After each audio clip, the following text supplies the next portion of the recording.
recorded live at 4ZZZ Studios, Meanjin, Brisbane. On 102.1 FM. And broadcast across Australia on the Community Radio Network. You're listening to Z Games. Z Games brings you the best in gaming news, reviews, community and culture. Want to reach out? Share your hot take? Or do you just want to share your favourite game? Find us on socials at ZEDGamesAU.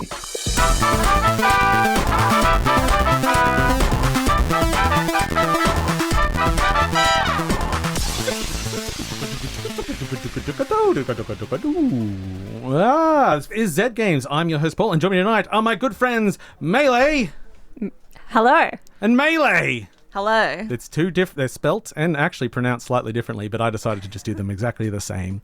So Melee, who is our regular correspondent. Hi. And Melee, that was too much enunciation on the second syllable there. The producer of the very upcoming game, as in tomorrow, Tempopo, which we will be talking about later in the show. How are you both going? Good, yeah. You excited? Yes. I'm going to shove this microphone in your face. Very excited, very nervous. I'm very keen to just see people play Tempopo. I'm just so excited. Oh, yes. But before we do all that, we are going to get into a little bit of a thing that we call the news.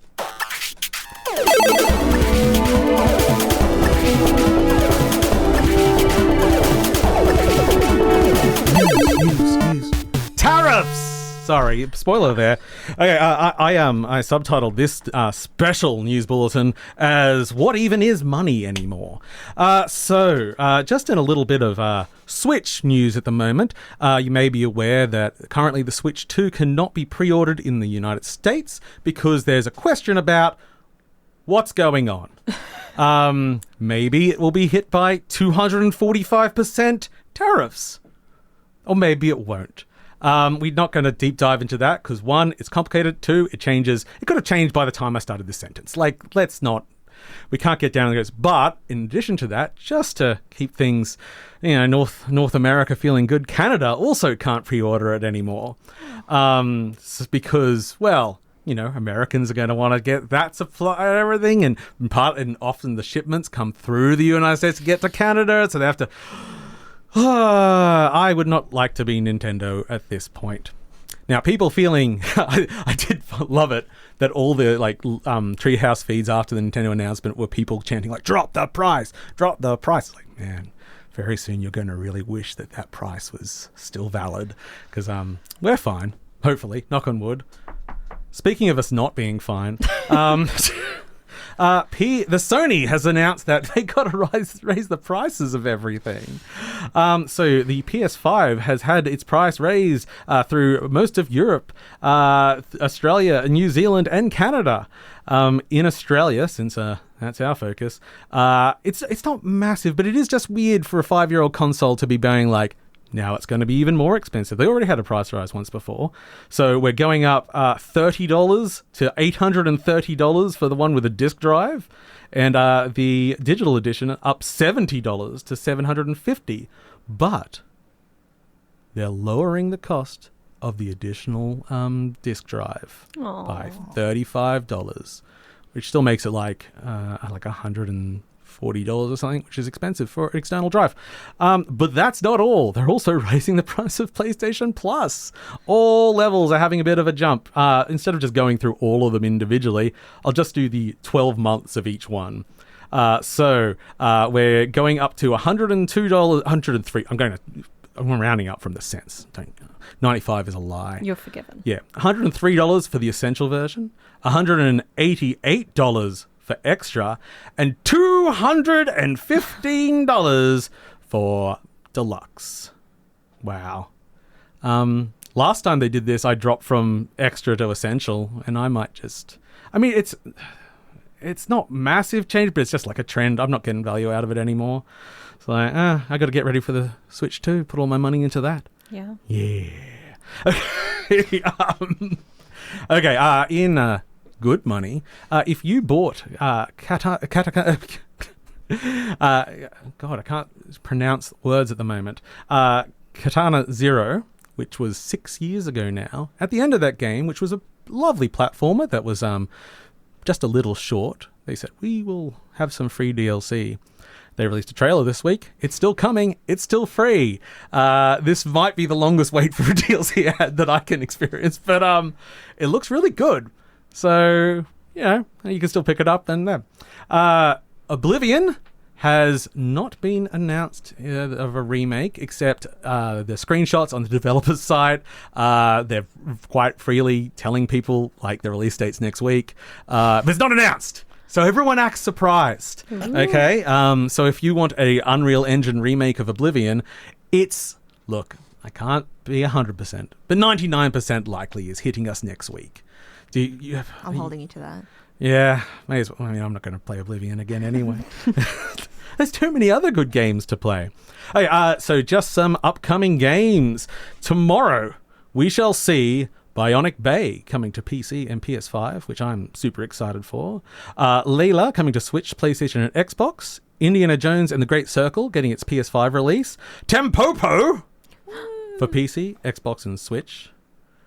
No PlayStation on there, hey? I mean, we'll see. Mandragora, Whispers of the Witch Tree for PS5, Xbox Series X and S, Switch, and PC. White Knuckle, the hardcore parkour climbing game, and Phantom Breaker Battlegrounds Ultimate for PlayStation, Switch, Xbox, and PC. The 19th will see Luna Remastered Collection coming to PlayStation, Xbox, Switch, and PC. The 22nd will see Fatal Fury, City of the Wolves. 23rd should see Steel Seed coming to PS5, Xbox Series X and S, and PC. And finally, in 1 week's time, we should see Thunderfolk for PS5, Xbox Series X and S, PC, and Switch. Elements Divided for PC. Old Skies for PC and Switch. Beholder Conductor. That's in the Beholder series, if you're aware of those ones. I didn't realize it was related until I looked it up. And finally, Rail Gods of Hysteria, which is like a Cthulhu-y, survival-y train game. So what's not to like? Anyway, that's the general news. There's some stuff. We're all paying more for everything. Should we talk about political tariffs?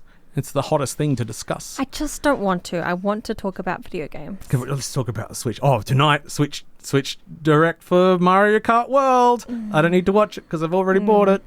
I'm hyped. It's going to be cool. I do love Mario Forza Horizon. Yeah, I'm excited. Pretty much what it is. Yeah.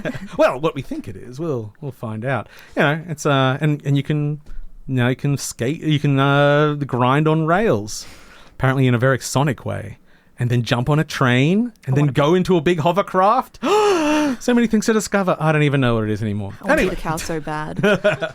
Yes, the cow obsession. Yeah, it's been really, really fun. I understand. Like some of the deep cuts, like one of the drivable characters is like the money purse. Like they're just going The ape. what? Like the money purse. I think it's from Mario 3. It's a little bag of money. I bet It's a cute playable outfits character. for that Well, I purse. want to be that one. Yeah. Apparently they were stopping people with the cow at the playtests from getting the outfits.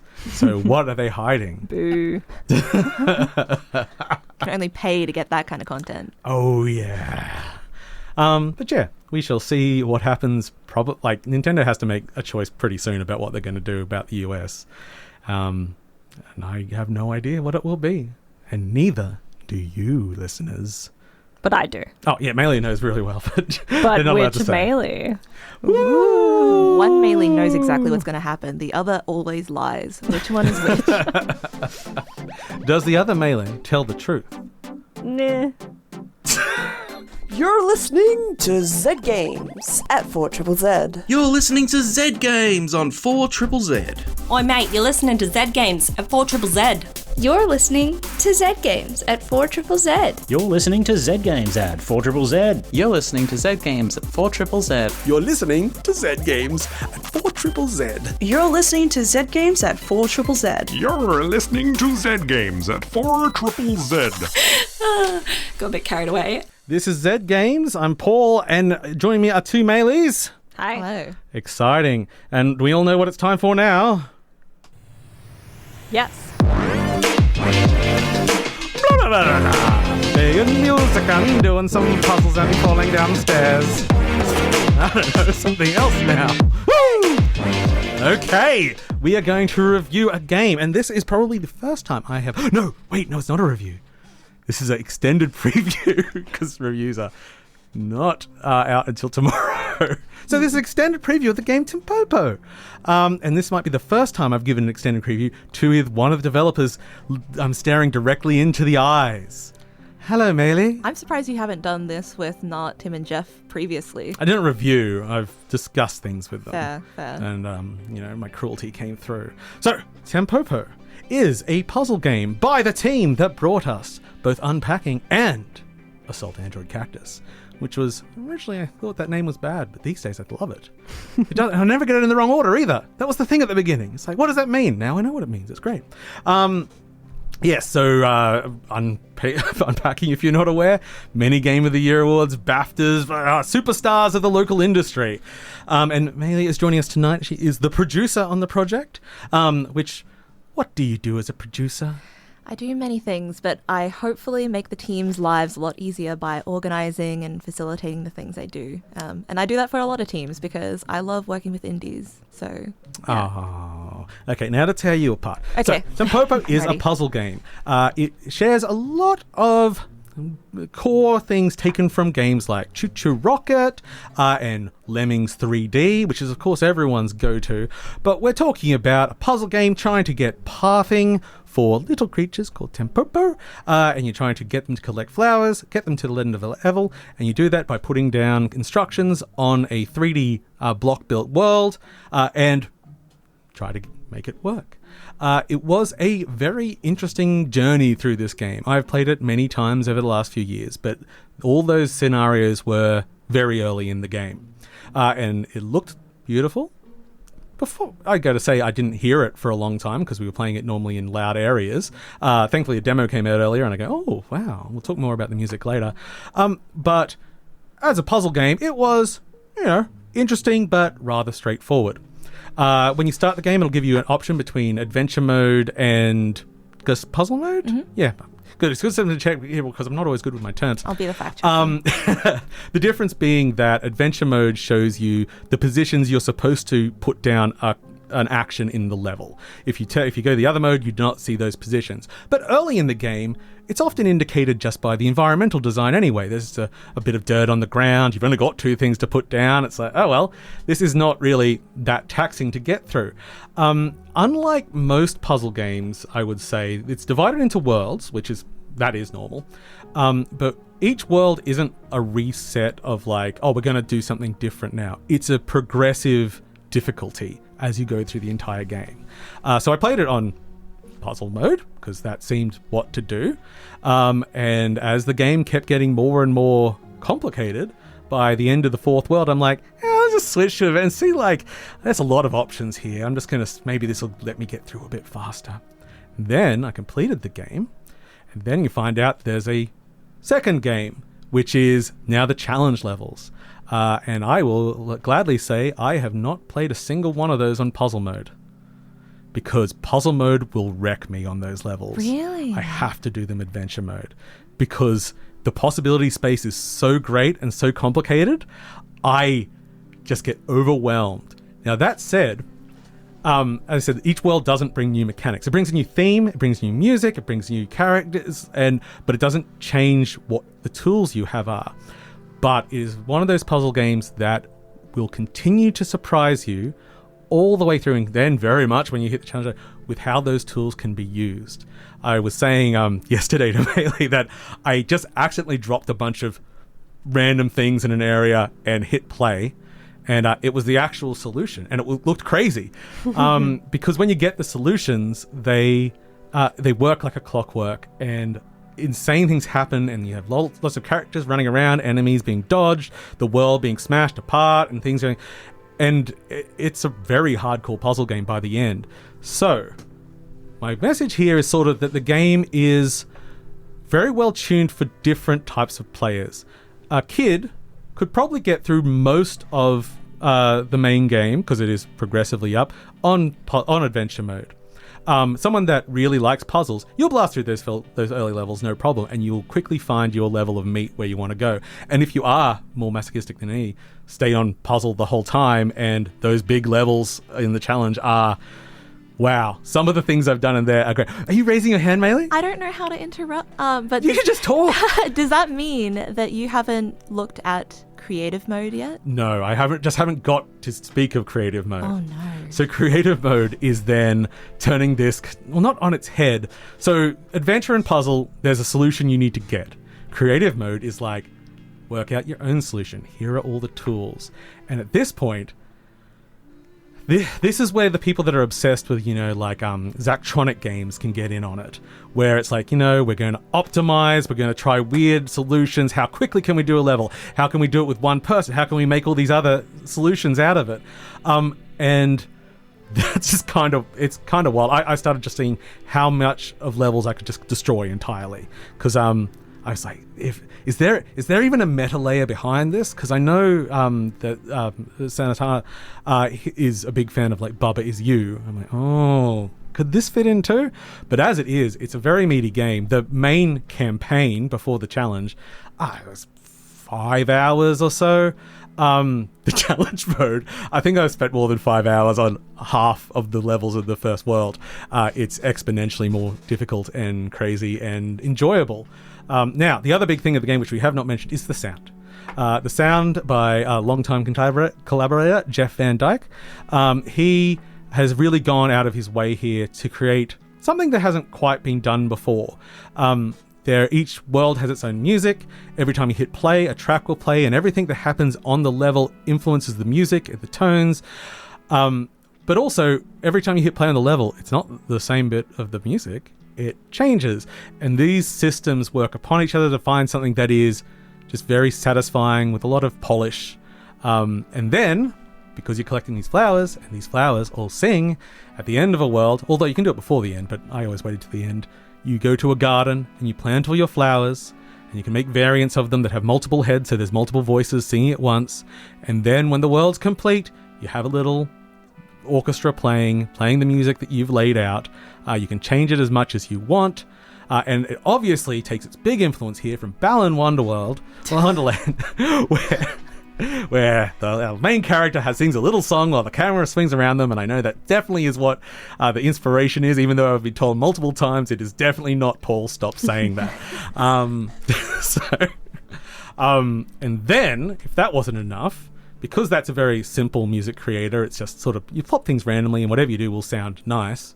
There's a more extreme music creator that you open up, which will give you multiple staves that you can fill out, and it's more of an actual staff to use all your instruments in, and you can make music. And I was going to try and make something for the show, but I didn't make anything good fast enough. So maybe another week. Our game designer is wonderful at being able to make just all these completely different tracks. Like the DJing Johnny does on that is just incredible. Like I wish I could.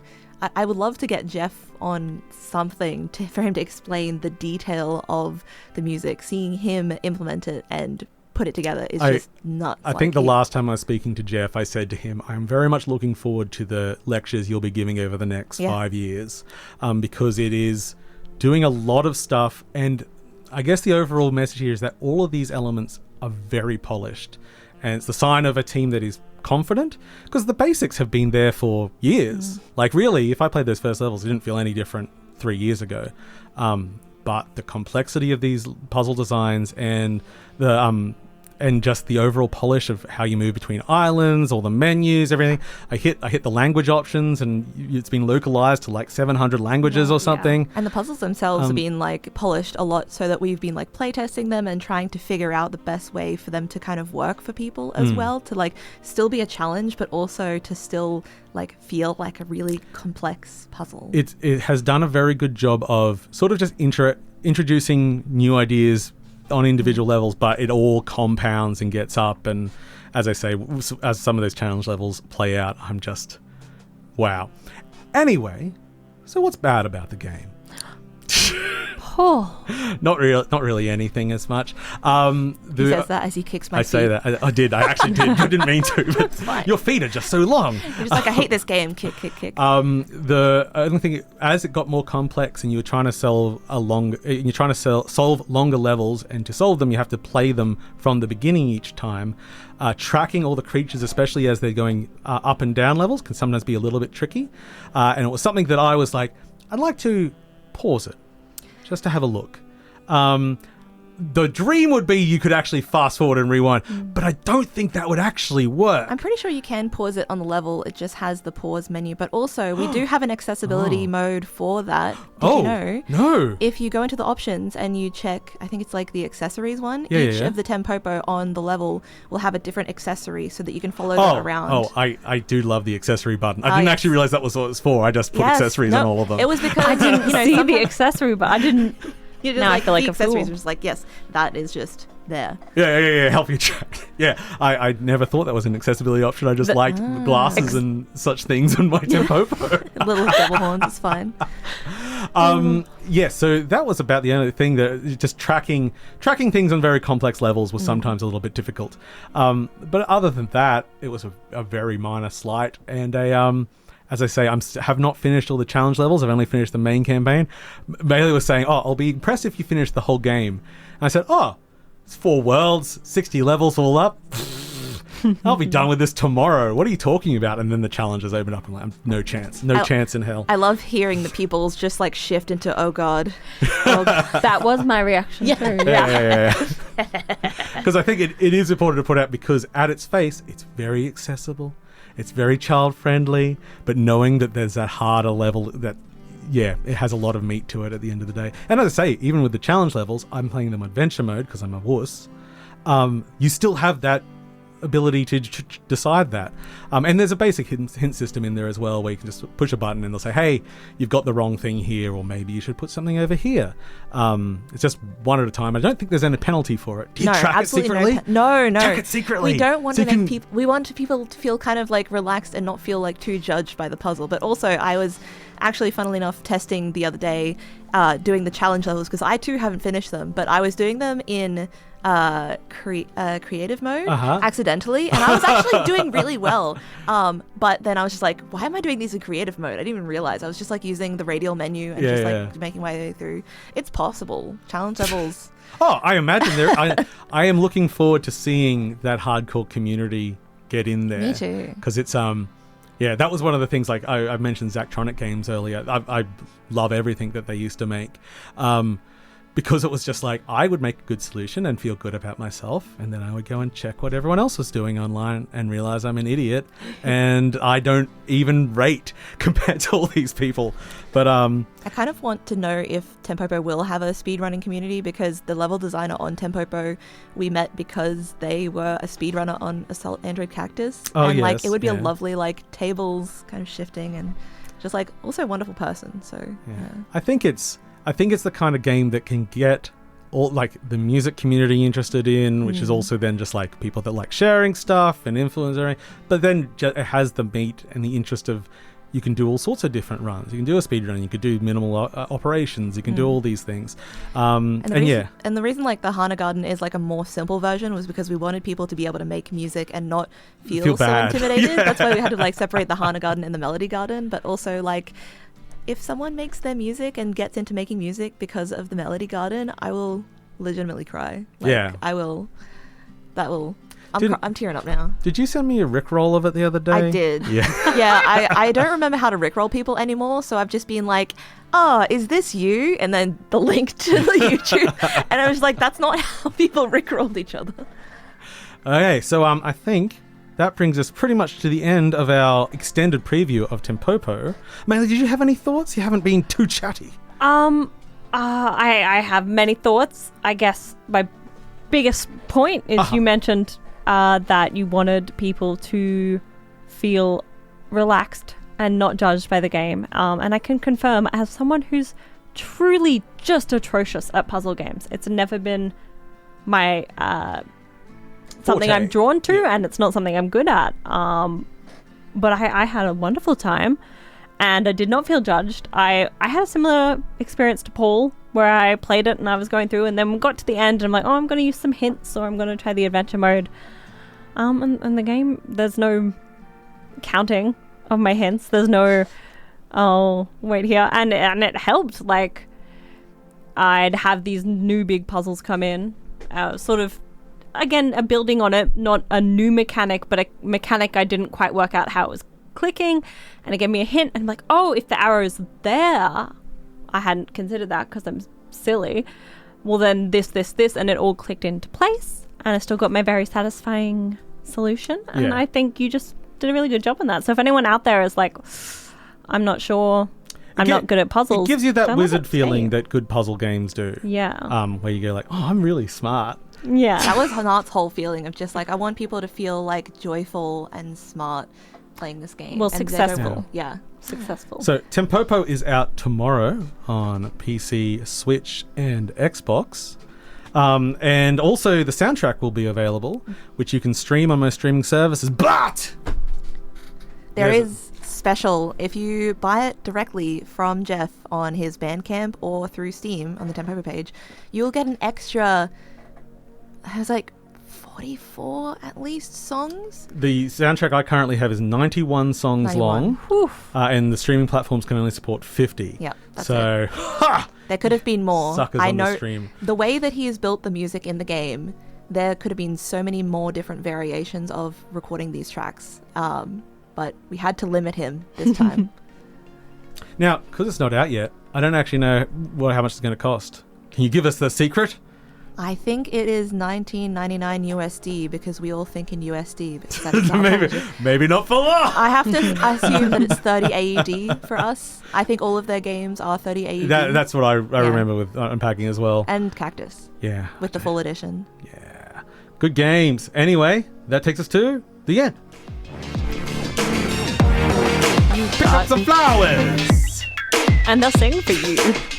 Thanks for backing me up there, Matt. That was good. Yeah. Good ending. Yeah. Hey there. Welcome to 4ZZZ, community radio jam-packed with news, tunes, and chats you won't catch anywhere else. You've tuned in just in time. You're listening during our annual month-long subscriber drive, April Atonement, where we take a moment to celebrate the station and ask our listeners, hey, want to keep us on air another year? Or another 50 years? Go ahead and subscribe this April Atonement and you'll go in the draw to win one of our awesome prizes. Head to 4zzz.org.au now. This is Zed Games. I am Paul. Joining me are Maylee and Maylee. Hello. And now, I think I'm going to try and squeeze in a second review!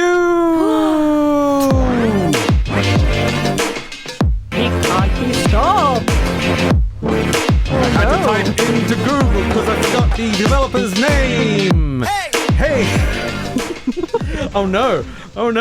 No! It brought up a camera with the same name! Well, we'll do a camera review. Okay, Seafrog is a new game by a developer. And that developer is named Oh My Me Games. Pretty good. Got that sort of My Me at the end of their name, which is, it's very popular in this studio tonight. This is a game that you play a frog at sea, and you are stranded. You're floating along, and then you fall down, as you do in the middle of the ocean, a big waterfall into a hole in the middle of the ocean. And there's a bunch of weird pirate ships there, and you commandeer one, and it's got a cannon on it, and you figure you can shoot yourself out of the hole with the cannon. This old chestnut of a story, but it doesn't have enough power, so you can use the cannon to shoot yourself onto the other pirate ships, and then it's a skateboarding platformer, and it's so good. I'd originally I'd seen some screenshots. I'm like, there's too many games, whatever. And then I saw this 3D shooting a cannon at other boats thing. I'm like, it's just a menu select. It's stylish. And it's got sort of that low poly through gun look. So it's not really like PS1 or anything, but it has that sort of sentiment, sort of like low poly but higher res textures, but the textures is all chunky. Anyway, you skateboard on your wrench, and it's not a trick-based game, although you'll do tricks. They're a bit automatic, but the feeling of skating around these levels is really, really good. I started the game and I got to the first pirate ship, which is full of rats. I love a good rat level. Going around, I discovered that if I do a little jump and land on a rat, I can skateboard on a rat. That's pretty good. You can do that with all enemies. Does and if the you rat run? No, they're getting squished as they go. What? They're enemies. They're enemies. Rats are friends. I do like rats, but so this continuing, I'm going, I'll just go through level of this game, and I'm sure that'll be fine. And then I discover that you die and you lose your currency. And you go, is it going to be soulsy? No, not really. It's just someone on the level gets the currency, and you track them down and you beat them up and you get it. But also, then I realized the structure is not levels. Each of these ships has multiple decks, and off those decks they have rooms, and those rooms might have challenges in them or other things to collect. And you'll get enough power to get to a further away ship. And there's only 3 ships in the game. And you're like, that must make it a somewhat small game, right? Not really, because you'll progress to the second ship before you complete the first, and you can't actually...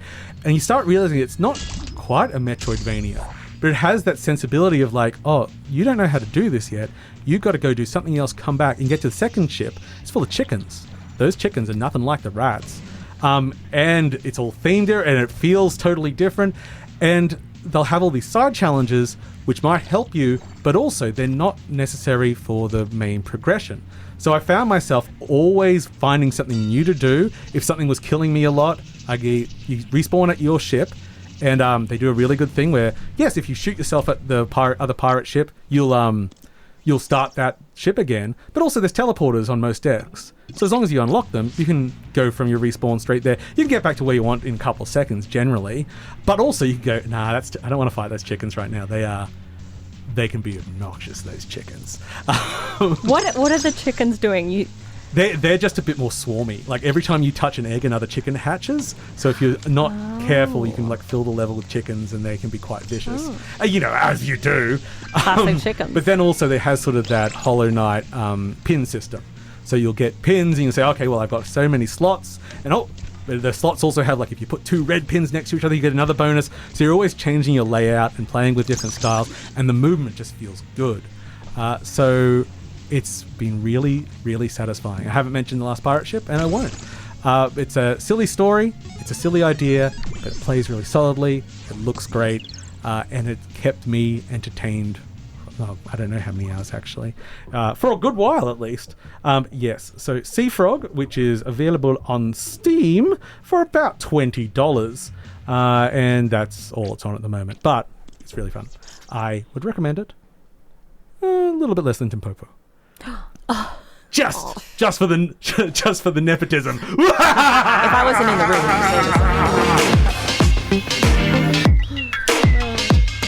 Nepotism. What's not to like? Okay, this is 4ZZZ. It is 2 minutes to 7, so we have to say goodbye. Goodbye from Z Games, everyone. Thank you for joining us. Play Tempopo, and do other things with your life as well. But that's a good one. About 50-50. See y'all later, folks. Bye. Hey. We'll miss you. Thanks for listening to Z Games. If you'd like to listen to more, you can find us on the Community Radio Plus app. Or find us on socials at ZED Games AU. See you next time.